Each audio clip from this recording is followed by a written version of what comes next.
Hi, and thank you for giving your time to Unlimited Seating. I'm your host, Sanila Samuel. Every episode, we bring to you a role model who shares her journey in an easy flowing, candid conversation. We talk about early childhood influences, career choices, and how they've navigated through biases and life in general to get to where they are at today.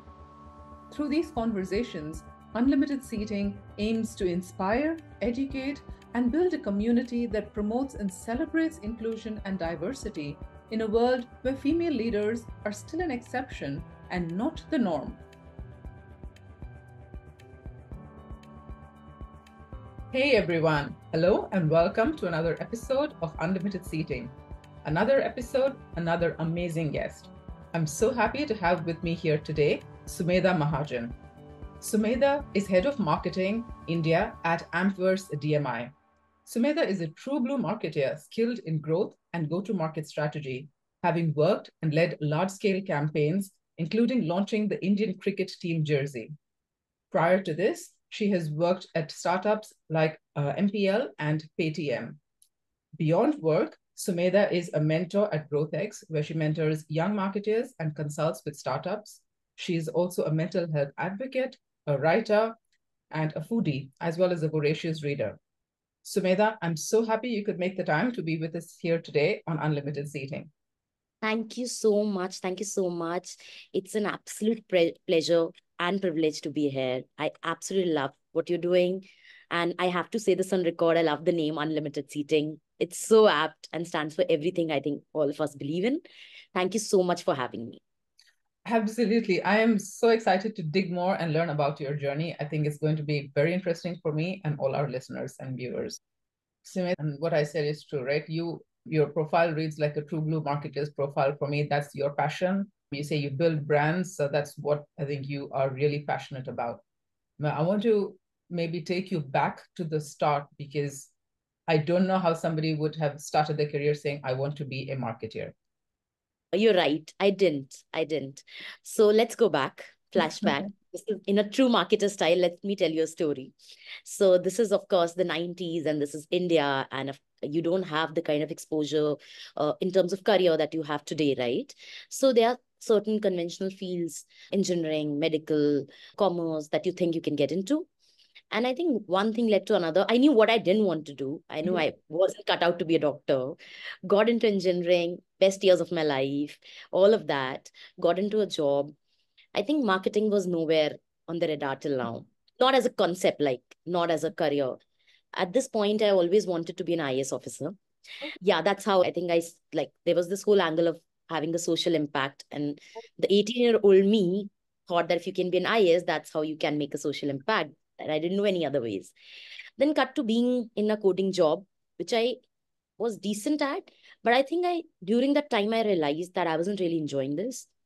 And that's when I started looking around what people are doing. And this was the era when either people were doing their GMATs or sitting for their cats. And I'm going to be very honest here. It'll be a lie if I say, and that's how I found my calling. I did. I again took a road very much traveled by a lot of people. I think I just realized in those 2 years, and I don't regret those 2 years of my coding job, because I realized I liked processes a lot. I liked anything that was being launched, even if it was like a coding thing, but if there was a launch, if there was something involving people. Right. And I started figuring what is the intersection of this. Mind you, the social impact story is still running in the background, but right now I have a career to figure. And I think that's how, after talking to people, I 50 to 60% thought marketing, not even marketing, I think it was management that might be the way. And that's how I got into Narsimonji. And after you get into a good college, I think the exposure of the alum network, the guest lecturers that come in, made me understand marketing. And that's how I got in.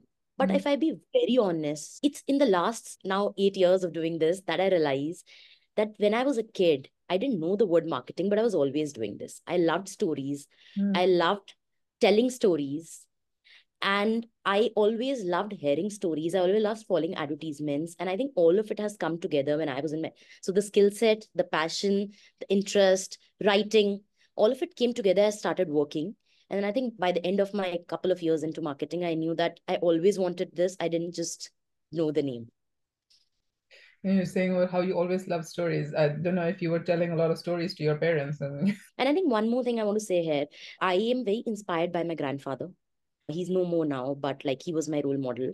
And he was a freedom fighter. And I've said this in all my conversations, all my interviews, that he has been my role model and he loved telling stories. And he was a Mm, freedom fighter. So he had a lot of stories. right, And I think I always felt that stories have a lot of impact. He taught me that tell stories because your voice, your narrative can make a difference. right. That's the mindset he came from.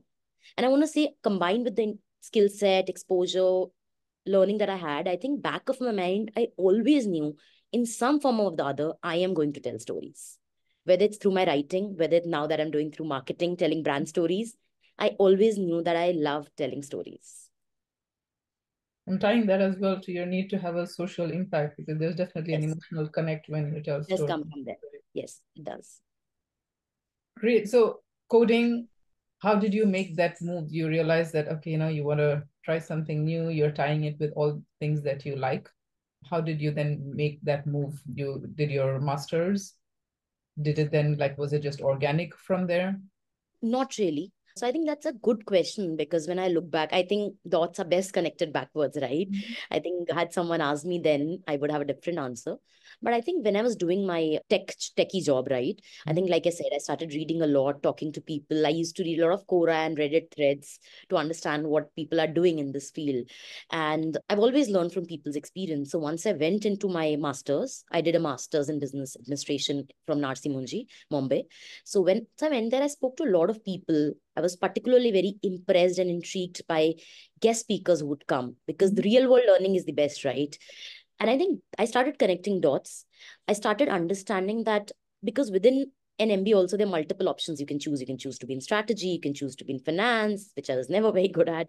You can choose to be in ops, you can choose to be in multiple things, right? I think real world experiences of people made me realize that this is, I won't even say exactly where I am. It's been an ongoing journey. I'm still figuring a lot of things, but made me realize I need to be at the intersection of process and people.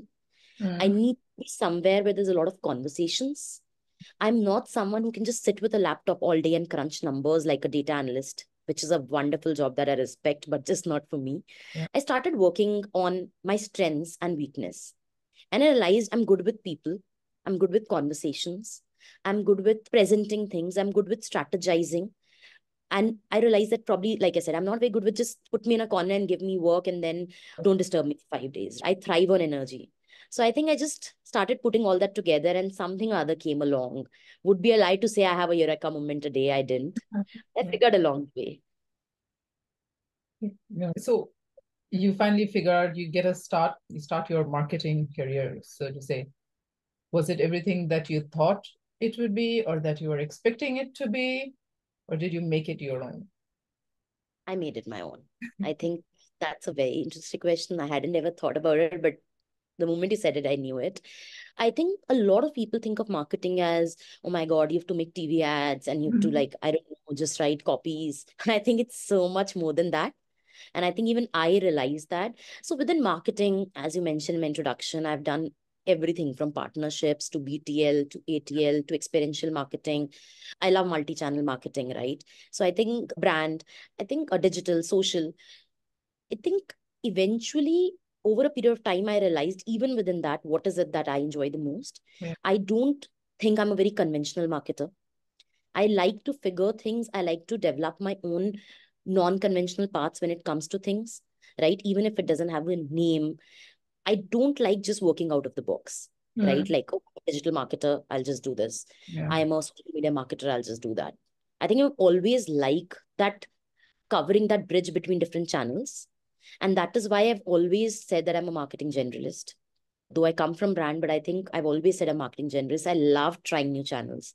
I am always looking out for. There's so much. For example, I recently learned Snapchat advertising. I didn't grow up doing that, but if you have to market to Gen Z, Yeah. they are on Snapchat more than Instagram. And if you go on Snapchat's website, they actually have certifications on advertising there Right. and stuff. Yeah, because it's a advertising and monetization platform now. So I think I've made it my own, and I genuinely don't know where I'll be, what I'll be doing it within marketing in the next 3, 4 years. Okay. And you obviously you've moved between roles, between organizations, Sumedha. Give us a flavor of how happened. What are some of the Did you do that consciously? Was it people pulling you? Maybe give us because that's good advice or tips for somebody who's trying to grow within marketing. It can be within any field really. But how did you make those moves? Were they very strategic? Did you actually think about it? I think the first thing I would answer with the advice bit. I think my advice now to anyone within marketing or business or any career space looking out is, if it's scaring you, do it. Mm-hmm. I think I'll be very honest. I think every move I've made, I've been very scared. Like I can say this on record now. Yeah. I don't think I had it all figured out. I don't think it was strategic in the sense that I had it very figured out. I don't want to pretend to do that, but I think I knew one thing, that growth does come out of comfort. It has really been rewarding every time I've taken that jump. Yeah. So let me give an example. When I was at Paytm, it was close to 4 years, and I was like, it gets very comforting, right? It Yes. was a job out of college, and then you're like, you've been there, and you've seen it was the COVID years, just post demon. And I think it was extremely scary. I also moved cities at that time because you're like, if I keep growing here, I know the path. After 2 years, you become this. Yeah. The next job, a friend called, referred me for this job, for my MPL job. And then they called, and I was like, it was a smaller startup at that point. MPL was a smaller startup than Paytm at that point. And I felt that, am I leaving something very comforting? And I think that has made all the difference in my life. I can never thank myself enough if I go back to go out, because I think that I might have grown, but I would have never known what is beyond all these multi-channel marketing that I'm speaking about. I would keep doing the same things. I would keep talking to the same people. So I wouldn't say it's strategic in terms of, okay, now I'm X numbers of years, X number of package. No, I think it was strategic only from a point of view that if something is coming my way, both these jobs have been referenced, are coming my way, is coming my way, and I find it exciting but scary, I'll do it. You have to find it exciting also. I won't say just be scared and do it. You have to be excited by the problem statement, but I will not be here just because it's comfortable. It takes a village, honestly. I want to emphasize on that. It takes a village. It has taken my friends to like having, I'm an overthinker, so having those conversations about, because I think you need to, and I think over a period of time, I've realized it's more about accepting what you're willing to give up. Mm-hmm. If I'm giving after 4 years, I'm 100% giving up a very cushioned, seasoned Right. path, Yeah. but high risk and high rewards, right? So I think it takes a village to give you that confidence, to give you that comfort, to people, your mentors who you look up to, people who, your friends who pacify you, and as women even more, because this, and the reason we're all here, there's so less, unfortunately, female, I don't want to say role models, but leaders and people in leadership, mid to senior leadership that you can talk to about, because there's so much happening at this stage in your life, right? Otherwise, also. So I think it takes a village, and I really want to talk about that because I think it is not 100% always professional. It is also influenced by what's happening in your life personally. Yeah, maybe digging a little more into that. So I don't have much experience in the marketing space, but when I think about marketing and maybe I don't know if the India market is different from, say, the US or so, but what I'm picturing is very type A people, working in the marketing space. And for you, how did you find it getting into marketing and then growing and rising through the ranks, right? You worked on like big campaigns. I guess what I'm trying to understand is how much of it is you saying that, hey, you want to be a part of it and you want to lead something, because these are very high visibility campaigns, right? Something goes wrong, there's a lot of money that's spent on it and is out there in the public. So how did you put yourself forward for these opportunities? I haven't for a while, used to take sessions for women on negotiation skills. Okay.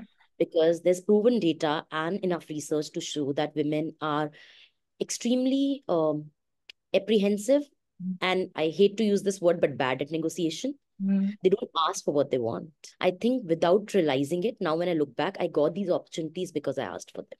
Yeah. For example, you spoke about the Indian cricket team jersey launch, which was a very high visibility campaign. We had multiple teams within MPL. I think this came to me because I was on the table. I literally raised my hand, and I mean it literally, and said, let's do this. Yeah. And we did the first launch in Dubai at Burj, and I think the second year also. And then because it was a smaller team there, and I think you have to ask for it. You have to be confident. You're very right. It's not a linear field. right? Yes, type A people, I would say, yes, there is a certain skew, but I wouldn't say I've only met those kind of people. But I think all the opportunities that have come to me is literally me raising my hands 90% of time, and 10% of the times I will give credit where it's due. People pushing me, edging me, go raise your hand. You can do it, Okay. right? The second year when I did the jersey launch, for example, it was people saying that, so what are you planning for the launch this year? I was like, what are you planning? What is Sumedha planning? So three things I would say. How did I navigate this? How did I get those opportunities? Using smaller opportunities as a learning experience and building blocks. I don't think anything's good or bad. You can't always have the best of campaigns. There are some boring days with boring campaigns. Let's Yeah. be honest about it. There are days when a job is a job, right? Valuing them equally. Second, like I said, asking for it. I cannot honestly, for any and every woman listening to me today, if there's one message I can honestly give, is would be this: asking for it, not being scared, raising your hand. And third is having the right ecosystem that supports you. I genuinely believe, I've said that before, it helps. It takes a village. I think who can believe in you and on days when you don't believe in yourself. Yeah. Because see, the bigger campaigns, like you said, takes there's so much spotlight, there's so much pressure that you need people to remind you that you can do it. I don't want to sound like, I genuinely want to be vulnerable here and say that there are moments when you doubt yourself, right? Imposter syndrome is real, right? And I've thankfully been confident enough to raise my hand, but I know that I've had days when I'm like, did I get into something I can't handle, right? And I think it's been tough. It's been tough at times. It's not all been rosy. There have been mistakes. There have been moments where I've felt that, oh my God, what have I done? There have been things where I have to own up for. It's not, if you get the credit, you also get the big bats, right? So I will say, through all of this, I remembered that if they gave this to me, they believed in me. You have to believe in yourself at the end of the day. I totally agree. And I think what you said about being vulnerable, right? It's okay to sometimes say you're working on a big thing. You can also just rely on the people you trust to say, hey, I'm feeling nervous. Give me a bit of a motivational speech or something. Not to just hide it all the time. That Vulnerability is beautiful. I think it's very underrated, both personally and professionally, with the right set of people, of course. But I want to share a trick here that I use since you asked. Picked long ago, and a friend of mine, Hiral, also mentioned this to me at one actually women retreat only that we were doing. Now I do this, make a compliment document. okay. Basically, every time, and this is, I think, more important for women because we are extremely hard on ourselves for reasons unknown. But I think every time someone gives you a compliment, whether it's your client, whether it's your boss, whether it's professionally, also, you probably want to do it personally, whether it's your team, whether it's an award you receive, whether it's a job well done, you get that mail, someone verbally said it, write it down and have that document. It could be sticky notes, you want to personally write it somewhere. I write it on a document. And on days when you feel you can't do it, open it. I think it's called jar of compliments something, but I think whatever, the methodology could be anything, but it's very important. I can't tell you, you will be surprised when you look back. Oh my God, 6 years ago, I did this. I was in this position. You forget, right? You forget someone gave you that compliment. You forget you thought that this mistake was going to make you lose your job, but you didn't. You ended up doing a brilliant job and got a compliment. So I think it's very important to have that. And on days if you can't find that cheerleader, be your own cheerleader. Yeah, I love that. Definitely. I'm going to remember that. And you're absolutely right. I think that I don't know if this is a women thing. I feel it is. Like you said, we're much tougher on ourselves. We tend to remember more the negative things or the harsher things than the nicer things. I think it's really important. Sumedha, again, if I look at your career, is there lots of big things, right? Was there ever a time when things actually fell flat a bit for you? It's not a good time. Can you maybe share a bit about the experience and how did you then get yourself out of it? Was it reading your compliment document? Maybe tell us a bit about the time. I try to do a lot of these things, but yes, I think by God's grace and by, I think it's a privilege and life's been kind, have had like I've had decent career graph in terms of what I wanted to achieve, and I hope it continues that way. But yes, you're right. There have been flat moments. There have been low moments, in fact. A couple of them come to mind. And the one that I think I'd like to talk about is about 1.5, 2 years ago now. Yeah, 1.5, 1.75 years from now. And it wasn't your typical low moment where, oh, I'm out of job or I'm like, oh, I don't know, it's not working out with my boss, or it's toxic. It was none of that, I want to say. It was very internal. Because when it's an X reason, whether it's 3 months or 6 months, you can eliminate that reason. Toxic workplace, move out. Boss, you probably escalate it, whatever. I think I'm still figuring a lot of part about it. I think I reached a stage when I was just trying to figure, like, this introduction that you gave today, and I answered that I'm a marketing generalist. I was trying to find these answers. What do I want to do in marketing? Do I want to do a specialized digital marketing? Do I want to become a digital marketing person? Where do I see myself growing? Do I want to grow into a leadership position? Do I want to be in a startup? And I think my work was not exciting me anymore, to be honest. And this was right after I had worked on the Jersey campaign. So I think things were good that way, right? And it just felt, where do I go from here? Like, it was sort of an existential crisis, if I be very honest with you. And it might sound weird, but I think it happens in your career, 6, 7 years in your career. You want to be, because I knew one thing, and one thing, whatever decisions I make right now will have an impact on the next 10 years. And I knew that I am okay with it not working out. But I'm not okay with someone else taking responsibility for my career. So I will not, because someone promoted me, because someone gave me a role, I'm taking it. What do I want? Do I want to move out? Like, even if God would have come and told me, what's your dream role? I'll give you. I didn't have an answer. And I didn't have an answer. So even if a lifetime opportunity would have come, I would have said no because I didn't know if I wanted it. Or if I had taken it, but was it a lifetime for me? Maybe it's for someone else, right? I think, and I am someone who's extremely driven by my conscious decision. So I wanted to make an answer. So I think that 1.5 years ago, those 6 months, I was reflecting a lot. I was in a really bad space with respect to none of my work was giving me joy.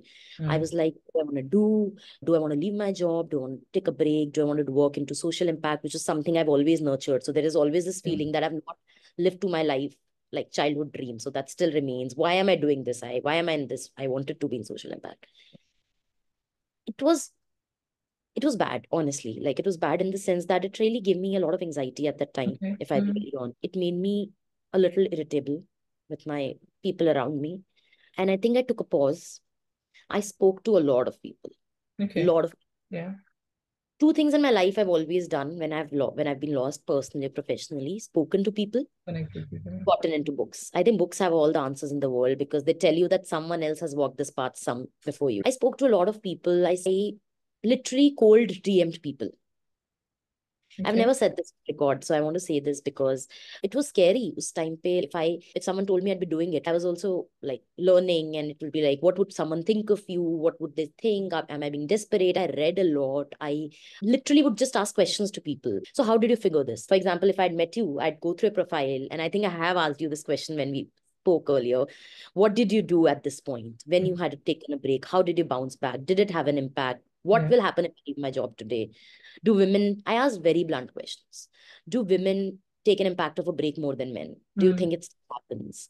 Will doing this perceive me in a certain way? Should I take a pay cut if it's an industry of my choice? Things like that. And I think I'm very glad to say, post those 6 months, 9 months, whatever, 7 months of introspection, I also took a break in between. Don't say I have all the answers, but I'd say the questions bother me a little less now. Now I know that, for example, the social impact, right? I had that answer because I spoke to God knows how many people who've moved that switch from a proper corporate job to social or social corporate and won't get into the answers. But I think I figured that this is not the time for me, at least so now I'm very like at calm. Every time I'm in doubt, I have it written down somewhere that this is a 5 year later problem, not today's problem. I have a path for that, right? How I want to do it. It doesn't just have to be a full-time job. It could be something on the sides, like I mentioned, right? So I think I needed a structured way to look at things. I needed to declutter life. I was doing too many things. I dropped a few things that I was doing. I focused on one or two things that were very important, which came down to marketing, mental health. That's something that I advocate for. That's something I go to conferences, and I was doing my MA psychology as well. And then, of course, I love writing and reading. So I think, and mentoring, right? These three things take a lot of my time beyond, of course, enjoying my life. So yeah, I want to share this because I don't know how it came across, but at that time, I thought that I'll never be able to come out of this slump. And I will, in some analysis paralysis moment, I'll just take up any job that comes to me. And I swear, I said that I really want The answer was I want a head of marketing, head of brand role. And because I had the right questions, Right. that's the job I got. That's really good. And I think taking the time out really helped. You said you did, and I think this is what I really wanted to understand, right? So you talk to people, you're doing reading, you're taking the time to research almost. And I know you were And able to being take honest up. with myself. I forgot Yes. to say that. A lot of us are not, we say, there's this joke in Friends where Ross says about that infamous quiz where they're in the apartment. Ross says that, which is Rachel's favorite movie? They're like, what does Rachel say is her favorite movie? What is actually Rachel's Yeah. favorite movie? Yeah. I think you have to be honest to yourself. What does Sumedha say to the world she wants to do? Yeah. Because it sounds good, because that's what's expected as the next step. Yeah. If the answer would have come that, listen, I don't want to be a head of marketing. I want to take up a teaching job because I enjoy teaching. And it probably, I want to dedicate more time making videos. I want to be like, and Yeah. I know friends like that were doing it. I Yeah. should have been, then I should be okay with that answer. I Yeah. think I miss saying that, but I want to say that's very important that you be honest to yourself. Yeah. Otherwise, you'll never be satisfied. Yeah, absolutely. And it's about, they say, give attention to what you want for yourself, right? And that's when it happens for you. So you just need to be getting that focus is important. So thanks for sharing that. It's very good to hear how you went about it, because obviously all of those things helped you talk to people, just taking the time to reflect, introspect. Great. Sumedha, I just want to ask you about one thing before we move on. Psychology. But where did that come from? Okay, I think couple of reasons. I started my psychology slash mental health advocacy slash interest journey around 2017, 18. This is way before COVID. So that means that the awareness that we see today, right? I can tell you because I've been on the journey. Mm, Um, People forget, but it wasn't there. Trust me, it wasn't yeah. there. Asia in general also has stigmas attached and stuff. It's moving, like we're moving forward now. But yes, I think around that time, I had a couple of people around me go through their own journeys, and I didn't think it was as accessible. Mm, Didn't think that there was help in the way help should have been. And I just, like I said, human behavior always interested me, people always interested me. I think I just started reading, and I was part of a volunteer group. We called it Life Possible, where we were just trying to be listening ears to people. That was my first stint with this. We weren't practice psychologists, so we couldn't offer advice. We yeah. were just like, if someone wants to, and then if someone really needed help, we'd offer For them. them refer them to someone. We had a couple of psychologists as well in the group. It was a volunteer group kind of thing, right? It just made me realize how lonely people are, young people. Mhm. And it just started my journey. I just started reading. Then COVID happened. In COVID, I volunteered for a couple of things. I volunteered for a couple of COVID helplines. I always loved writing. So I wrote a lot about how loneliness was increasing in COVID, people living alone in all age groups, senior citizens, parents would. I think all of that, it just left a mark on me. I felt like even when you search today, you don't have, even today, right, it's not structured, the resources, right? And I think that's how it started. Then I think I personally also, and I think I mentioned this before, I don't think I've spoken about it a lot publicly, even though my friends know that. I think with this whole job situation 1.5 year ago, this escalated it. But I think Mm, even 2 3 years ago, I went through a bit of anxiety, and I didn't know how to channelize it. mm, It. And my own journey and my reflections made me want to read about it more. And I right. honestly just jumped into psychology because I felt like at this point I want to do something. But because I'm not a psychologist, I can't, right? So I think it wasn't driven by any agenda. It was just the urge to know more and then see. In fact, the other selfish advantage was psychology also helps in marketing because you understand, Yes. Yeah. and that does still does help me. So I think it was just like, I want to understand this more. Let's see what I can do about it. Maybe I can volunteer on the weekends. I always wanted a social impact project, right? I always wanted to do something about making the world a better place. That's how it happened. That's how I gave my exams. I still have some bit of it to go. So yeah, that happened. And then along the way, I started connecting with people.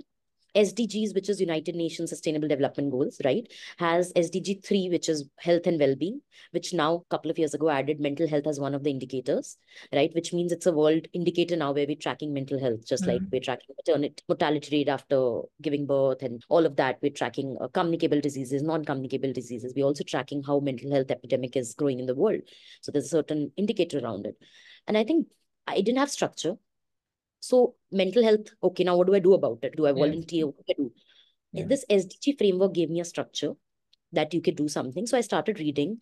Through network, through contacting people and everything, I figured a conference called Unleash, which I participated 2 years ago, 2022, I think, where I applied for, it is an SDG conference, I want to say, from across the world come. And they work on solutions that are aiding the world. For it could be hunger, it could be mental health, right?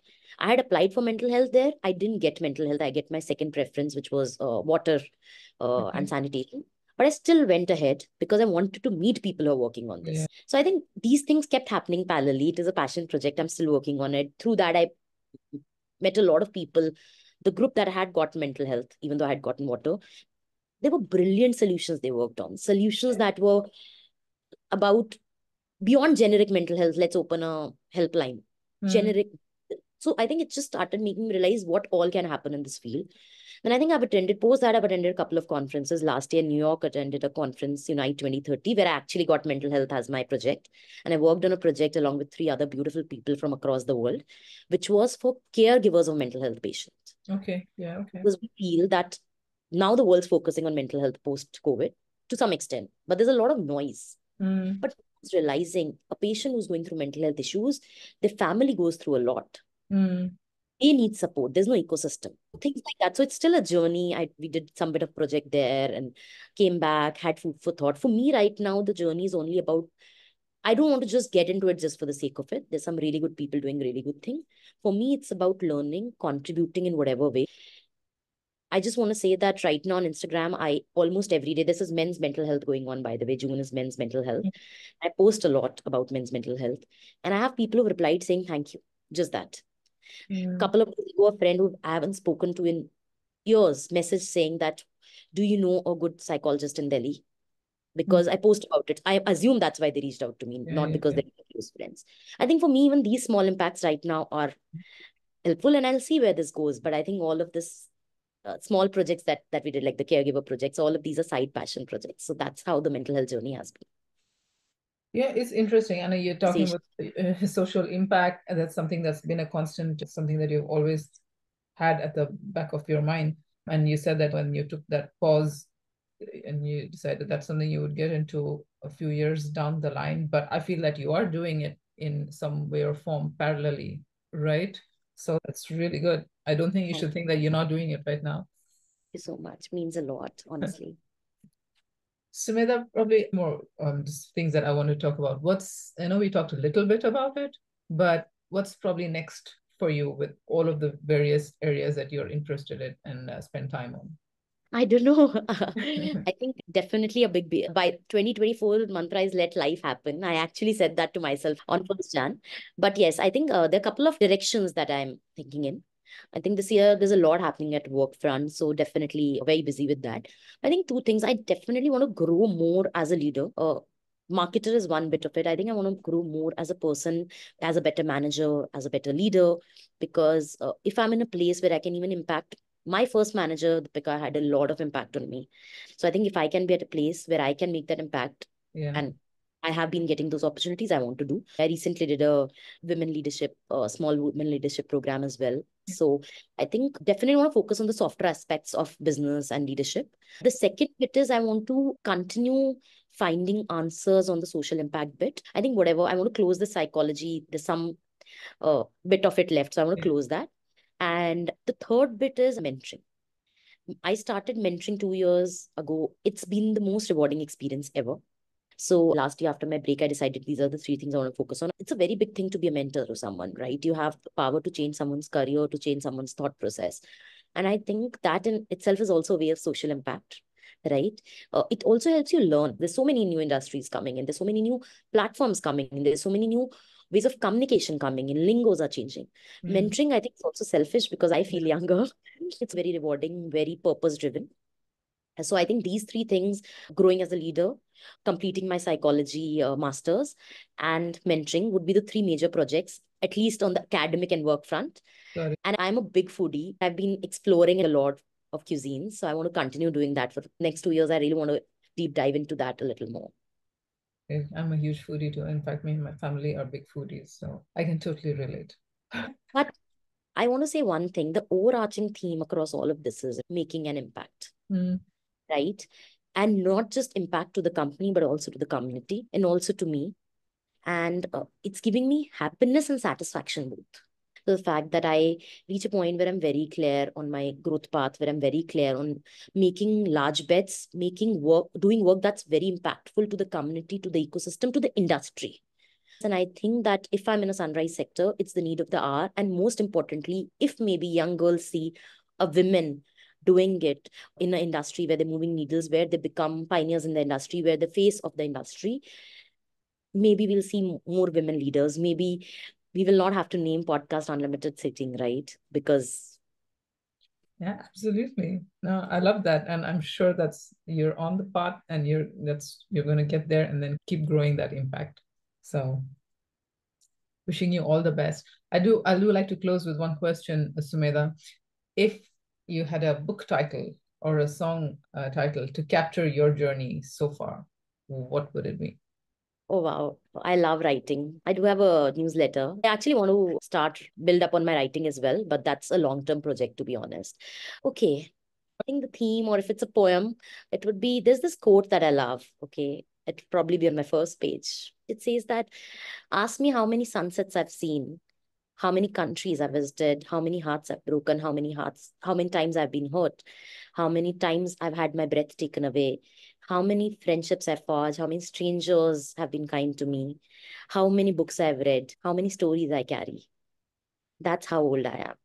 And I think my entire life has been about this. I love experiences. You ask anyone who knows me and they'll tell you this. I think that's one thing I absolutely say. So I think the title of my book would be The Shades of My Life, and this would be the theme. Wow. Shades and Muses, which is my current newsletter title. I bet. Sumedha, thank you. I've enjoyed getting to know you, getting to hear about your journey. Really fun and interesting and inspiring. And I think there's a lot that our listeners and viewers can take away from there and absorb. So thank you so much for taking the time to be with us here today at Unlimited Seating. Thank you so much for having me. I really want to compliment you for doing what you're doing. I know how much of a value add this would be for a younger me. Even for me, I went through so many of your episodes and they were so amazing and such a value add, right? But I think they can help shape young minds, not just women, even men, because we need everyone to be together in this. But definitely women, because they need to know that there are women who walked the path before them and they're okay. Absolutely. They were okay. They made it. Okay. So yeah, thank you so much for doing this. I know you have a very busy schedule, so taking out time to do this along with your personal life, your work, which is very inspiring. Thank you so much, and more power to you. And thank you so much for having me. Thank you, and hope to stay connected. Have a Absolutely. great rest of your day. Thank you. Thank you for staying with us for another episode of Unlimited Seating. Unlimited Seating is available on all major podcast directories, and you can also watch us on our YouTube channel. Please do share your feedback. Alternatively, you can subscribe to us at www.unlimitedseating.com and get notified when new episodes are published.